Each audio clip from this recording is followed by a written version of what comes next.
morning, everyone. Welcome to my channel. Neek was so nice. If this is your first time tuning in, thanks again, and welcome to my new and my current subscribers. You guys, thank you so much for viewing my channel. I hope you find the videos that I put out to be interesting. I hope you were able to follow along and try some of the things for yourself.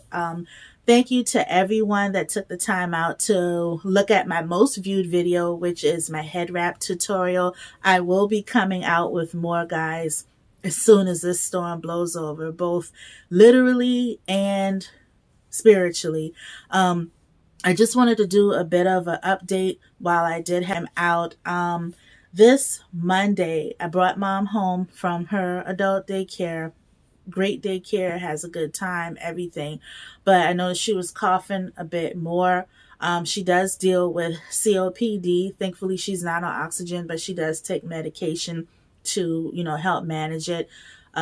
Just coughing more. I'm figuring, okay, the season is changing, upon a change will be here, and that she might just be dealing with one of her seasonal flares.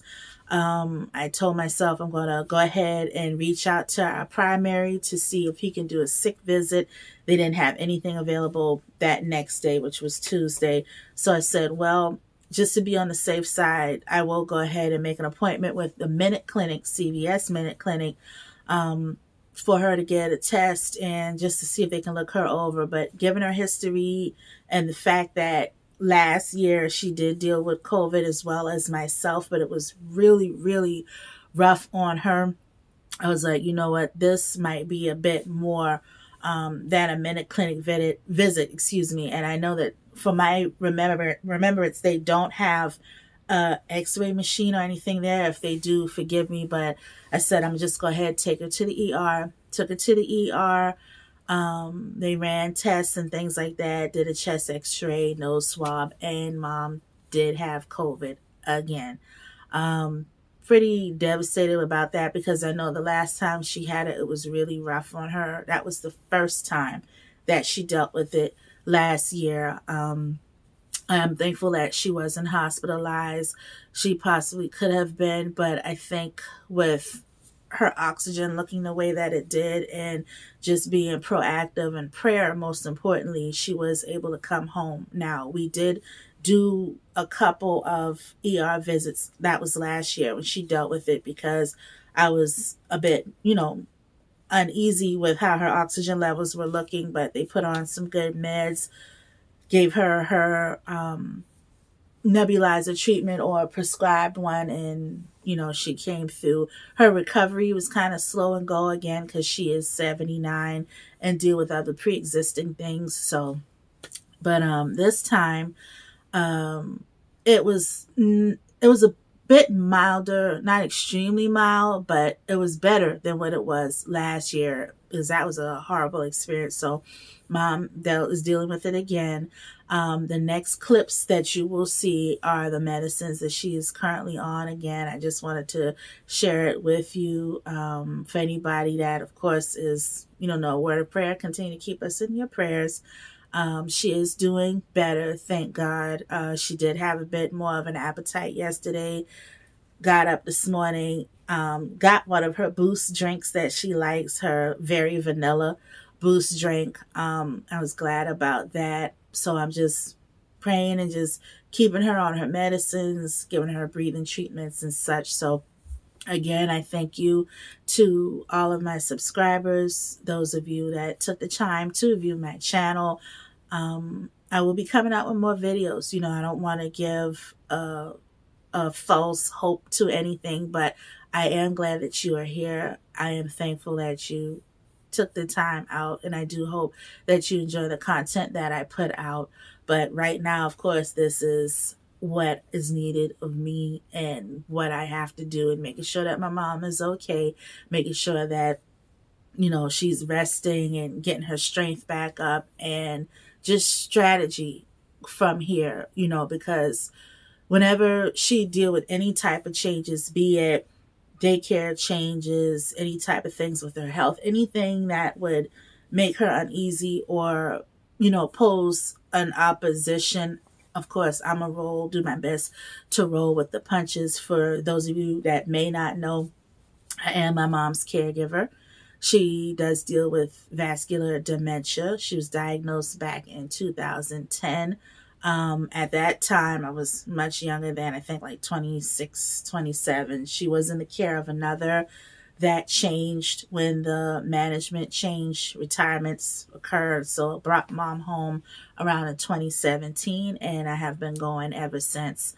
I wouldn't say that I was completely skeptical about sharing that, but you know, I did. This is, I guess, kind of like what the platform is, and just hope that someone else can draw inspiration from it. I don't think in no way of being an actual expert, but just over the time in our journey, I've learned a lot along the way. And I thank God that I have been encouraged from the things that I've been able to find out, far as resources, educating myself about the condition, different things that I can do. Is every day completely peachy? No, but it's not horrible. It's anything in life, you'll have challenges, but thankfully, mom, she's a trooper. She's a tough cookie, but we've been doing pretty well, and I just will be glad when she starts to feel better so she can enjoy her beloved Pepsi. Yes. She loves Pepsi. So I of course I give her water and stuff like that, but my mom, she loves Pepsi, and just be glad when she starts to feel much better. So again, you guys, thank you for all the love. Thank you for viewing my videos. As time go on, I will have more things coming out. I will be the next clip, and excuse me if I'm looking a little out of it because I am a bit tired myself, but the next clip that you will see will be me going over her meds.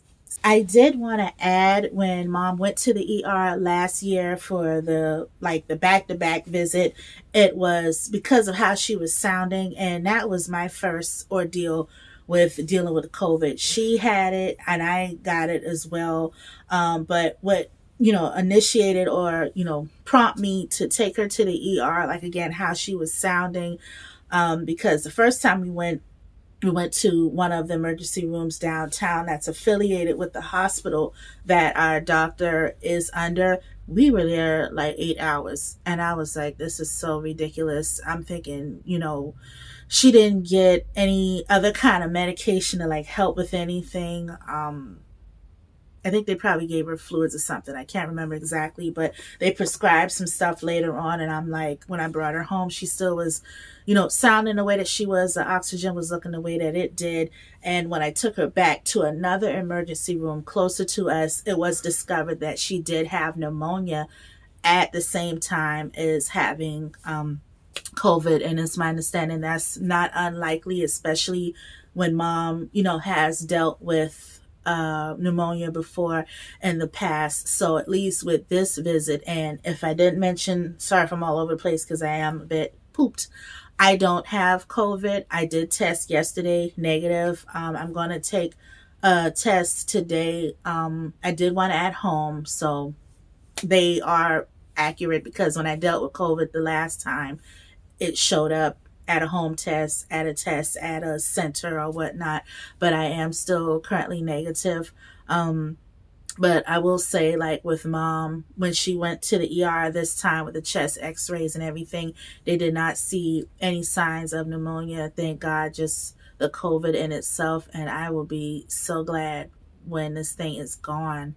I really will be. And my heart goes out to anyone that has lost someone due to COVID or dealt with it themselves. I had it twice. I had it the same time. Mom got it. I got it. Then this year I dealt with it, I think it was sometime in March. It was like, was it March? It was like in the mid part of the year. 2,000 years later. Because it wasn't as severe. I just thought it was a head cold or something like that. But I want to say it was probably around that March window. But thankfully she didn't get it back then when I did have it this year. So again, it's a journey. I just will be glad when she gets better. So, yep. But you will see the next clip of the things that I am using for mom to help her recover. Okay, guys, so here is mom's meds and the things that I use to keep her healthy. This is her nebulizer. I just gave her a treatment not too long ago. So it's pretty small and compact, and that's the cord on the inside. That's the albuterol that goes inside of this part. This is the albuterol, and it goes inside of here, and it feeds down through that tube. And I use a mask for mom just because it's better on her. You know, she doesn't have to worry about holding anything. And if you hear the TV in the background, I do have the TV on in her room. This is her blood pressure cuff. I had another one, but I lost it.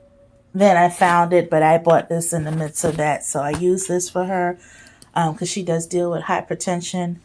This is, of course, you know, thermometer. Comes in handy. I believe I got it off Amazon when the pandemic first came out. The oxygen meter, we've had that for some time. Oral thermometer. I have this little spacer and mask that I use for one of her inhalers. This is Symbicort that mom takes. She also takes albuterol and the Encruz Ellipta. I got this because just it was better for her, because for anyone that is on any type of inhaler would know the type of breathing that you would have to have for the medicine to go into your lungs. And I know just the timing for her to do it, like, okay, mom, take a deep breath, is a little off. So this is just simpler. She can just take a deep breath and I can make sure she's getting her meds that way. Let me see, what am I missing? I have her some Tylenol here to help reduce her fever. This is one of her medications. That's the name of it, but the other name for it is Tessalon Pearls. That's how they look. There's some little small gel pills. This is another one of her medications, azithromycin. It's also called the Z-Pack because mom does deal with COPD, but thank God she's not on oxygen. They diagnosed her, with that because over time she would have like repeated episodes of pneumonia, either just in one lung or sometimes both lungs. And being that she does deal with dementia, when they wanted to do like a breathing test, just the cues of her following those directions was a little bit cumbersome. So with her history, with the description of the things she's been going through, they just went on ahead and just started her on the Encruz and the Symbicort, you know, just so that she can have a treatment option. The Z-Pack or the zithromycin is something that they would prescribe to my mom because normally in the springtime or approaching spring or going into the fall, she would have a flare-up. So they would prescribe this plus some prednisone. Being that this is mom's second bout with COVID, I assume they just went on ahead and prescribed this to also work alongside of the other medicine that they prescribed her. Paxlovid. Doggone. It's Paxlovid. And I was told that this is the antiviral med that they prescribe for people that, you know, have either pre-existing issues, high risk, you know. So I'm glad that she was able to get on it. I did ask the Lord to make sure that, you know, the medicine would work, no side effects and things. So thankfully, so far, so good. This is her second day on it. This is how they look. You have your morning dose, and then you have your evening dose. What I also have been doing is kept a little log of when I gave mom her meds, her temperature, and everything. And this is for this morning. I wrote it down, like just got it prepared last night with the date and everything, but what she took this morning.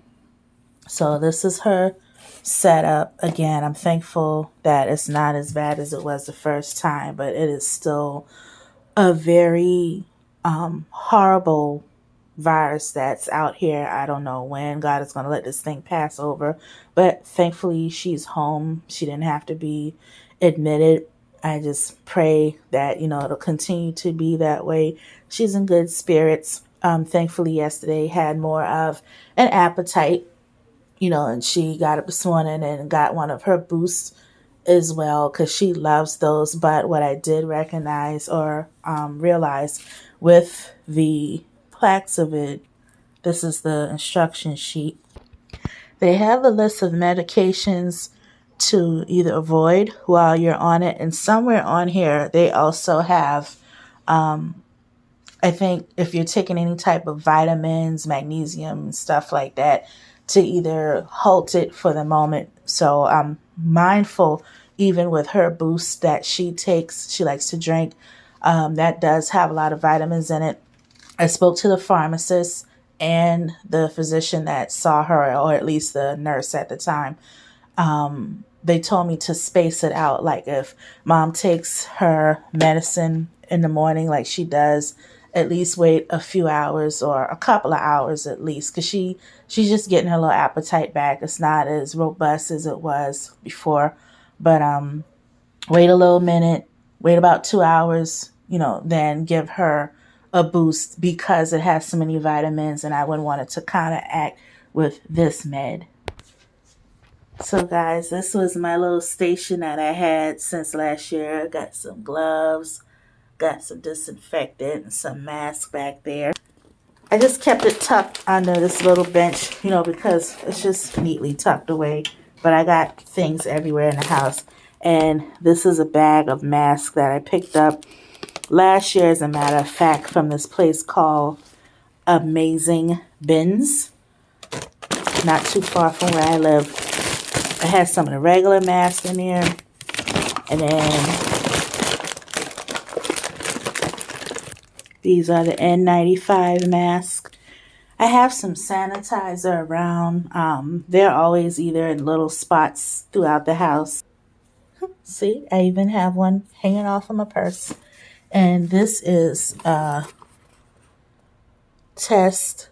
My cousin brought me some yesterday, and I'm going to share that with someone. There's currently 4 tests that come inside of the box. So I took one yesterday. It said I was negative. I am going to retake another one just to be on the safe side. This is a little folder that I was left probably a couple weeks ago for South Carolina house calls. Mom does have a primary, of course. I communicate with him through the My Chart. It's an app, and you can just go online, but I communicate with him pretty well. And mom just had an appointment in the beginning of the month on the 4th, but I went on ahead and set this up to have one of their nurse practitioners or whatnot come out in the event that we weren't able to get another follow-up with him, because I did try to see if she could have a sick visit before taking her to the emergency room. I also had a minute clinic appointment for them to test her, but I was like, you know what? This seems like a bit much for a minute clinic. Let me just go ahead, take her to our ER. There's an ER that we go to maybe about 15 minutes away from us, possibly 20. And they're familiar with us because we used to live not too far away, especially one of the nurses. So took her there. They treated her very well. Got all her tests, her labs and stuff like that done. So hey guys, so I am back. I did step away briefly to tend to my mom real quick, but I just wanted to share a couple of other things with you. Everyone's journey is different, of course, when it comes down to any type of cognitive impairment, along the lines of Alzheimer's, dementia, and things like that. Again, I'm no expert. I'm just sharing my experience with you. If your loved one happens to deal with COVID, of course, have a good open communication with their physician. Make sure that they have their medications. And everyone, of course, is different. But in my journey, do expect there to be some cognitive changes, like from their baseline. Their baseline, from what I understand, is what their normal routine would be, even though they have dementia. Like, of course, they'll ask pretty much, the same questions that they have been asking if it pertains to a loved one that has passed away: time, date, place, where they are, where we live in, let me go home, things like that. That's like their base. But with COVID, especially in my mom's experience, she asked those questions, but not as frequently. I think, of course, because her body is trying to fight off such a, illness like this, they wouldn't be themselves, and that's to be expected. They may sleep a lot more. I know when I had dealt with it the first time, I was pretty sleepy, but especially in someone that is senior or elder, they already might sleep a great deal because, from what I learned, with the changes, in their cognitive ability, they're having to catch up on rest, because your mind burns calories too, from what I understood. So they have to regenerate, just get their second wind, for lack of better words. But when they do deal with COVID, it will make them more tired. They may be a bit more confused. And what I recognized the first time as well as this time with my mom with dealing with COVID, the frequency or the urgency to use, to urinate and not really having to go to the bathroom. I'd be like, well, mom, because I have her little bedside commode by her. I could, tell her what her bladder is feeling like. But the urgency to want to go, and it's my understanding that while they're dealing with COVID, of course, because this thing is passing through their body, they will possibly deal with like some urinary incontinence or a UTI or something of that nature. So that's one of the things that I've noticed: the real excessive sleepiness, of course, because they're fighting off this virus, trying to get their strength back.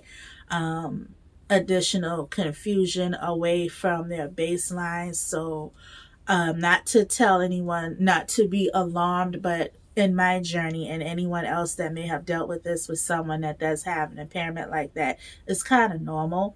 Um, so they just, the both of you or your loved ones that's helping taking care of them, you just would have to kind of weather that storm until it passes over. But, just make sure that they're comfortable, that they're warm.